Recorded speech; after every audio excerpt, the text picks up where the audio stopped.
काय म्हणाले डॉक्टर? आणि शेखर कुठे आहेत? बाबा साईट ऑफिसवर गेलेत.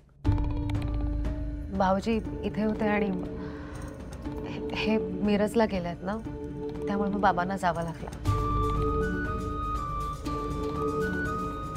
फाल्गुनीला गर्भाशयाचा आजार झालाय आणि त्यावर उपचार म्हणून तिचं गर्भाशय काढायला सांगितलं, ऑपरेशन करून.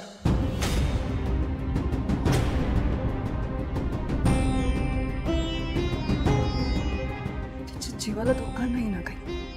लवकरात लवकर ऑपरेशन केलं तर जीवाला धोका नाहीये. तरी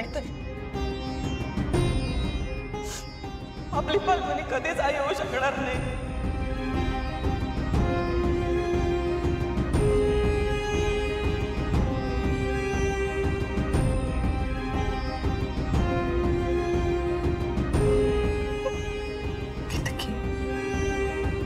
आयुष्यभर याच आशेवर होती की ती कधी ना कधीतरी आई होईल.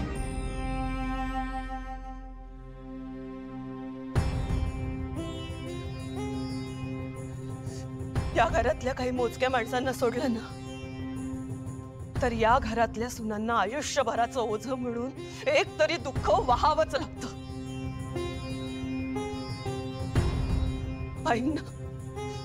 आईंना स्वतःच्या नवऱ्याला आयुष्यभर अंतरुणावर खितपत राहिलेलं पाहावं लागलं. माझ्या आयुष्यात मला संसारातच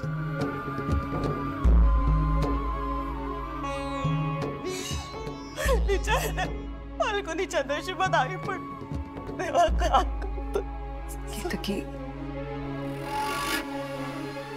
पण ज्यांच्या नशिबात हे सगळं आहे आणि सुरळीत चालू आहे ना, त्यांना अजिबात कदर नाहीये.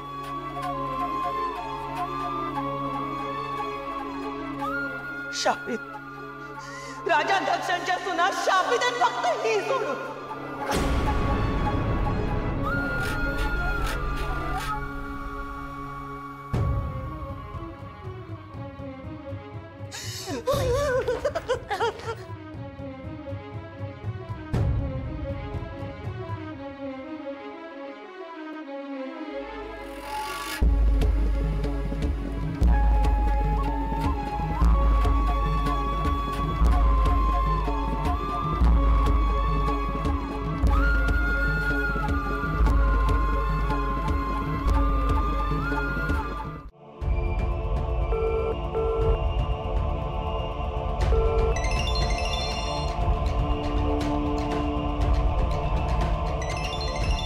चलो मैं आता हूं.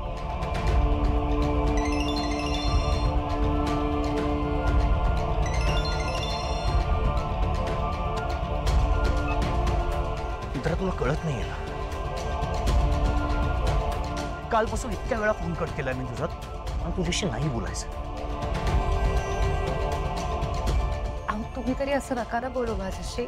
मला प्लीज तू मला माझ्या कामावर फोकस करू दे प्लीज. बरं ठीक आहे, मी त्या विषयावर नाही बोलत. मला सांगा, तुम्ही जेवलात का?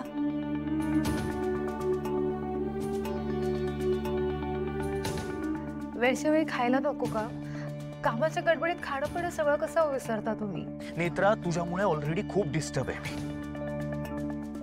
मला अजून डिस्टर्ब नको करूस प्लीज.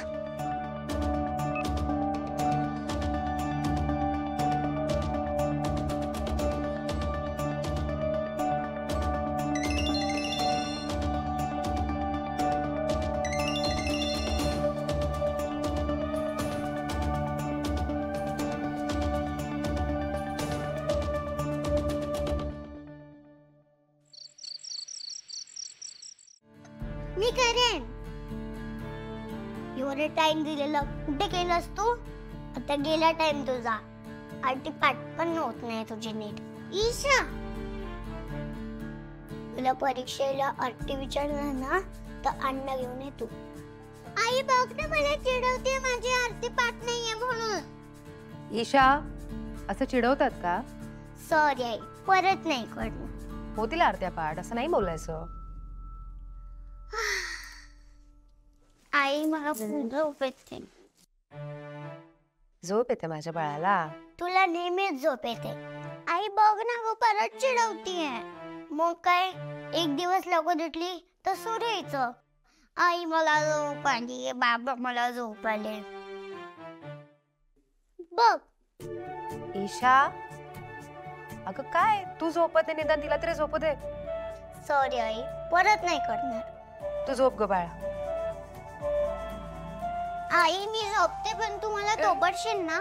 हो ग बाळा, मी थोपटते तुला.